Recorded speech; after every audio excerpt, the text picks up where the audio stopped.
On the show, the Von Erichs and the Freebirds continued to wage war on each other, while David Von Erich looked to take down the Ugandan giant Kamala. A new American heavyweight champion was crowned. Well, there was a very strange finish in the American Tag Team Championship match, and also Mike Von Erich made his debut inside the hallowed halls of Reunion Arena in Dallas, Texas. A very, very raucous crowd, as you would expect. I'm John Renton with the Retro View of World Class Championship Wrestling Thanksgiving Star Wars 1983.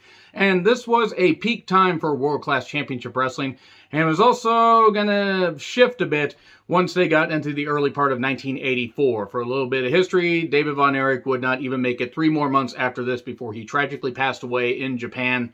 And that would lead to their biggest house at the Parade of Champions and, Texas Stadium, a big goddamn deal. And they would still have some big, big business, but then things would just start to pile up, tragedies, injuries, and controversies and all that, and World Class would basically self-destruct. It's really, really sad, but this showed just how electric the crowd was for the Von Erichs. My fucking goodness, they were so got the shrill shrieking as opposed to unshrill shrieking that the Von Erichs received was absolutely monumental. They were over like gods in Dallas, Texas, and in surrounding areas, outside the Dallas-Fort Worth Metroplex. They really were that revered. And World Class Championship Wrestling, they were printing money, they were selling out places, they were doing really good stuff. And this, on Thanksgiving night, remember when Thanksgiving night and Christmas night were seen as the big nights for professional wrestling in various territories? Those were the days.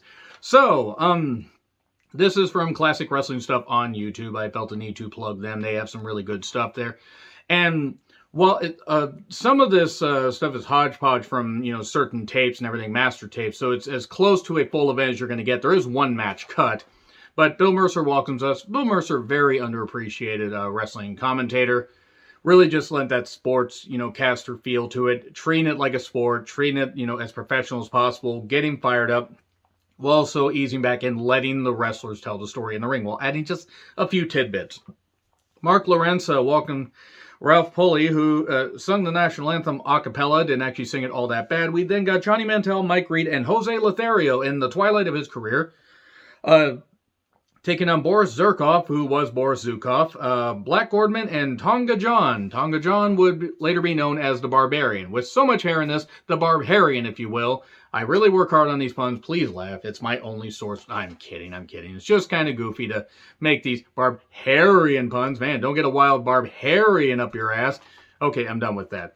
This match wasn't that bad. It was cool to see Jose Lothario in the ring, even though his best days were clearly behind him. He did do some nice, good working punches and got got some pretty good pops whenever he got in the ring. This crowd was really, really on fire. And the boxing action with Jose, because, he could just throw a really good punch. We get a melee, and then Boris gets covered 1, 2, 3 by Mantell. Okay, not bad. Wasn't all that bad. And then Missing Link and Buddy Roberts was cut from the original thing, because I looked on Wikipedia, and that match was on the official card, but it wasn't on this tape. That's okay. No big deal. We do get to see Buddy Roberts a little bit later. Kevin Von Erich against Terry Gordy. Huge reaction for Kevin. My fucking goodness. Huge reaction. Again, the Von Erichs over like God. Good Lord. Lots of arm focus, as you would expect here. Terry Gordy, of course, was taking over with some good power. At one point, riding Gordy down, which is a line I reacted to with the good taste of maturity you would all come to expect from me. He did go for his, his spike, using the thumb and everything, but he missed that. And then Kevin won with a crossbody, 1, 2, 3. Buddy Roberts runs in, and Gordy hits Kevin with the cowboy boot. It's kind of funny after seeing the World Class documentary that they did before the WWE bought the footage. I believe Heroes of World Class Championship Wrestling. And then, the WWE one, Triumph and Tragedy World Class Championship Wrestling. Seeing some of these clips that you saw in those documentaries, and seeing some of the stuff that happened in some Dark Side of the Ring episodes that was broadcast like little clips. It's really cool to see where this stuff came up. And you get to see these nice little tidbits and everything. So it really, is cool to pay attention to that stuff and just enjoy how it's like, oh, that's where it happened. Now I need to see more of this event. So, Kevin and carrying David rather helped Kevin by running off the 2 Freebirds. And then David Von Erich pre-tape, the Claw isn't banned because the Claw was banned, and it's going to go on Kamala tonight.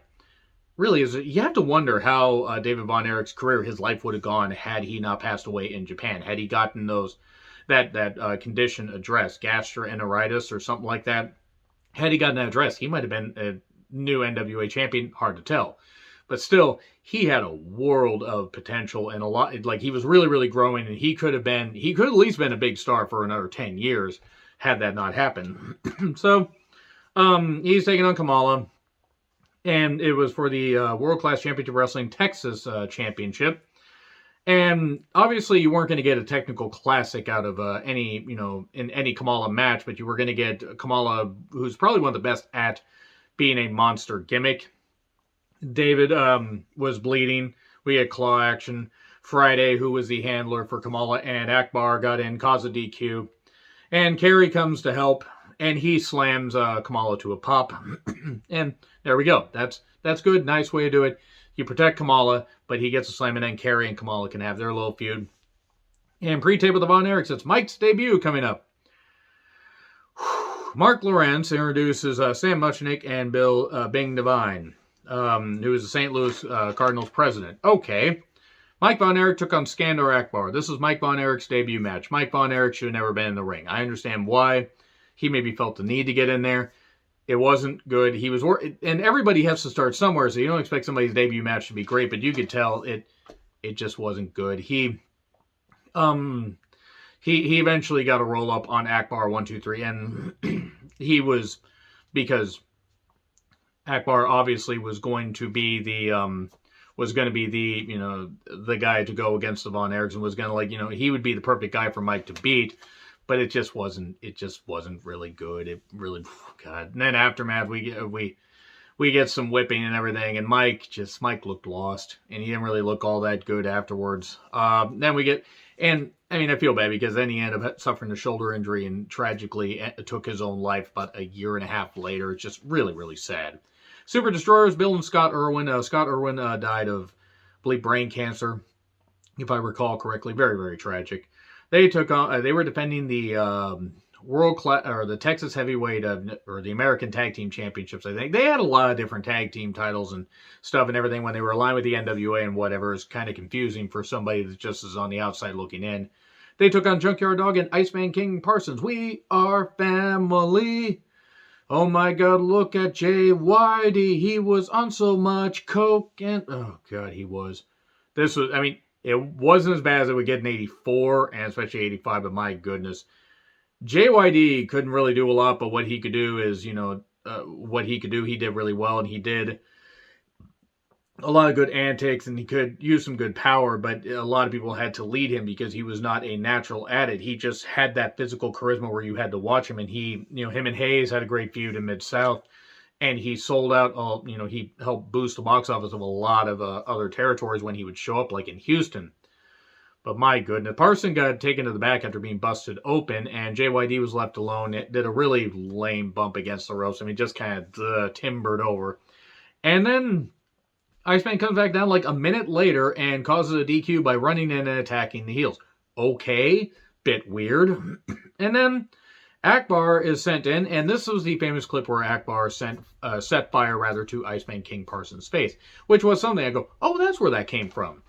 So anyway, we get a Chris Adams pre-tape. He says Sunshine is going to be in his corner, and Garvin says Precious is going to be in his corner. This is for the American Heavyweight Championship match, or American Heavyweight Championship. It's a match, obviously. Bad wording there. And there was a lot of arm focus in this match, and the women got involved. Precious got chased around, and then Sunshine pulled down Garvin, and Adams covered 1, 2, 3, and won the Texas Heavyweight, or the American Heavyweight Championship. Really, really good stuff. Big pop. And then the women got involved a little bit, and it was what it was. And then we see footage, kind of grainy footage of Hayes versus Michael Hayes. Loser leaves Texas cage match. And basically what happens is Fritz is at ringside. Buddy Roberts tries to get in. Buddy Roberts gets crotched on top of the cage, falls in. Kerry ends up covering Hayes 1, 2, 3. Gordy tries to get in. He gets attacked, gets the door slammed on his head. So it's a nice holiday special with the Von Erich standing tall over the Freebirds. And Hayes would have to leave Texas for a while. Obviously, he wouldn't be gone for way too long because it would be on the Parade of Champions show. But a big deal. This was a big raucous crowd. It would follow into Christmas Star Wars, and then even after Parade of Champions 1984, they would not just get on the floor and do the dinosaur. They would have some big business, but unfortunately, by about 86, they were starting to really have issues. But anyway, let me know your thoughts in the comments. Like, share, subscribe, Twitter handle in the description. I'm John Retlin. I'll see you soon.